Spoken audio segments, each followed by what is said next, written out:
Alrighty, it's early. It's very early.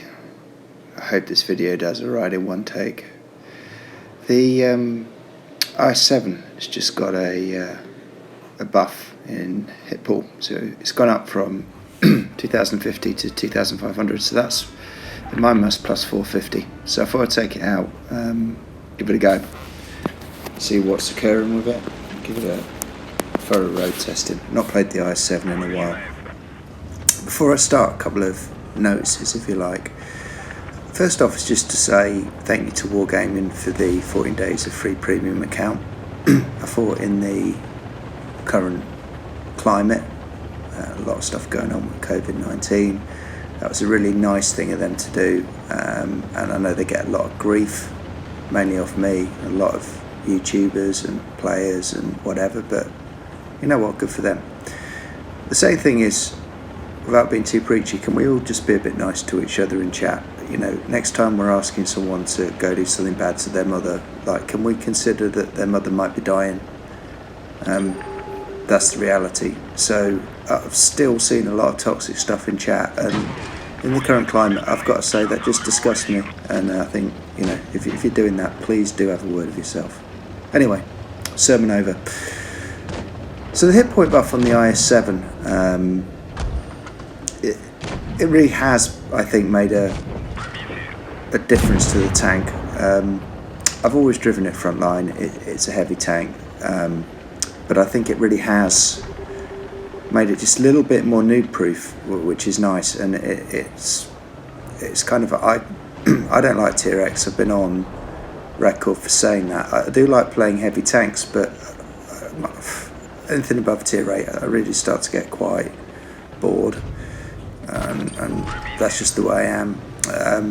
Obviously at this tier you're going to get punished for mistakes a lot harder, and hence if you got a few more hit points, it does help a lot with staying in the game longer and actually, you know, pulling out some wins that you may not have been able to pull out, and no more so than the first game I'm going to show you. I've come around here. I did suspect there would be something camping at the back, but I decided to take a view to clear the Death Star. I've been absolutely tunnelled like hell by this T-54. He's kind of doing all the right things. He was unlucky to get trapped there, but he's just focusing me, trying to get me out of the game. He's got me turned. I'm in heavy tank hell, but you know, the standard B's helped me out. And if you noticed, I pushed across the top with the standard B and helped him with the grill. So that's great. And for all of that, I'm in considerable hit point distress. And if you look on the board, I've got like 170 odd hit points left. Now, I mean, it's an obvious point to make, but if I hadn't had the buff working for me, I'd be in the garage right now. So, you know, I would have done just over 2k damage. I might have managed my hit pool, but it would have been a pretty damn unspectacular game. And if you look at the way I've played, you know, some might argue I don't really deserve a second chance in this game, but there we go. I've got 175 hit points left. I'm still in it. I have a chance of winning it. And that's probably the main thing. So if you're like a jobbing tanker like me, right? If I'm playing with you at tier X, I'm not Droodles or someone like that. I'm not gonna cover. I'm not gonna have massive damage games. But what will be is reliable. And what I mean by reliable is pretty monotonously, I will do my hit pool. I rarely get out early. I'll play with some common sense and care as best I can. And if everyone in the team did that, the chances are we'd win the game. So in this game, I'm on 2.9k, and the Sheridan's going to come after my mate in the standard B. And as I'm fond of saying, you really can't save him generally, but I'm going to try. And there he goes. Yeah, it's always just as you get there, isn't it? You're like, oh, okay, okay, right. So I've got this Sheridan to deal with, which is never a good thing. I hate the bloody Sheridan. But anyhow, there it goes. But you know, I'm in with a shot at the title here. Come on, yes. Thank you, Starling. Just as a side note, having got back in this tank, I've found the gun not to be as bad as I remember. In fact, it's been, I've made some outrageous shots. I was kind of thinking it's a bit like quite a lot of heavies. I tend to let the shell go towards the bottom of the radical, and it tends to reliably hit. Well, not reliably, I mean it's an IS7, but I've been quite surprised with the shots I've managed to make in the tank. So anyway, that's game one, and I kind of wanted to show that because that is a typical typical T-Rex game for me, right? I'm not a purist of the tier. I tend to, like I said, do my job best I can and brawl out some results. But you can see in so many ways that the buff just gave me a load of second chances there, and I managed to scrape something out there. You notice I said yay at the end because I can get a little bit emotional when I managed to do something good at T-Rex, but there you go. Second game is on mines. I could start to have my usual rant about why this map is a T-Rex map still, but there you go. Usual cape has occurred.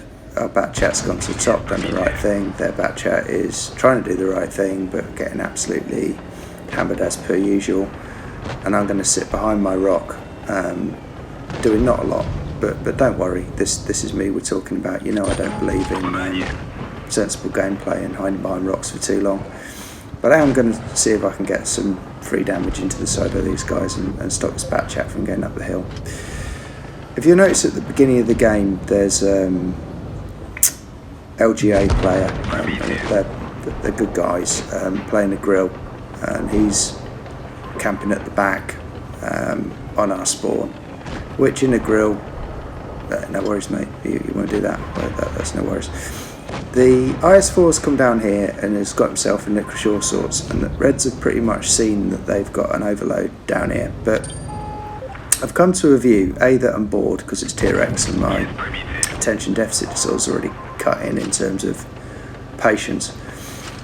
And the second thing is the IS4's a really good holding tank, so I know that he's going to hold down here for a while and I can farm damage off him, and I also know that there's a grill right up behind me that is also going to be farming damage deluxe, hence anything which pretty much comes down this riverbed, even if they get the IS4 out, is going to get wrecked.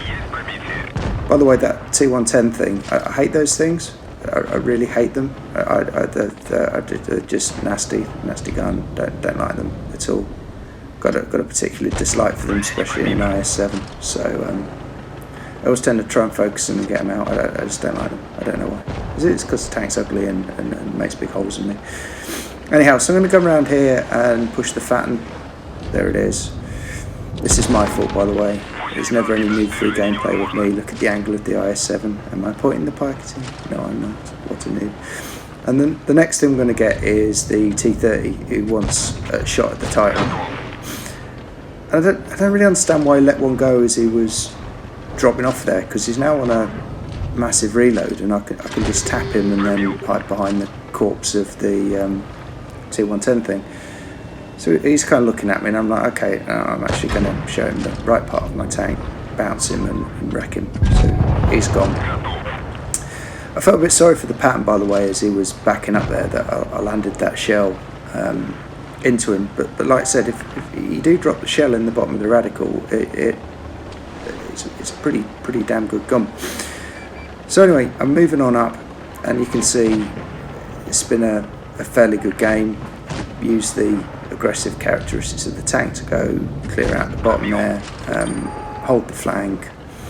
I've actually got in this game hit pull to spare, but it's like, okay, fine, inside the IS4. I love what the grill does here.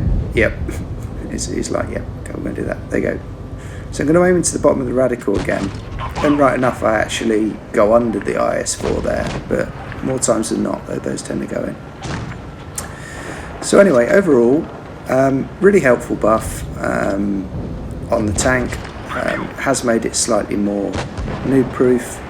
Having got back in the IS7, I'm reminded that it's still a very, very nice, strong tank. I love the low slung characteristics. The gun's really not as bad as I recall, and I'll probably be playing it some more. Certainly above the IS4. I think I'll get in that next and see if I can noob around and get some results in that. Anyway, hope you enjoyed. See you. Bye.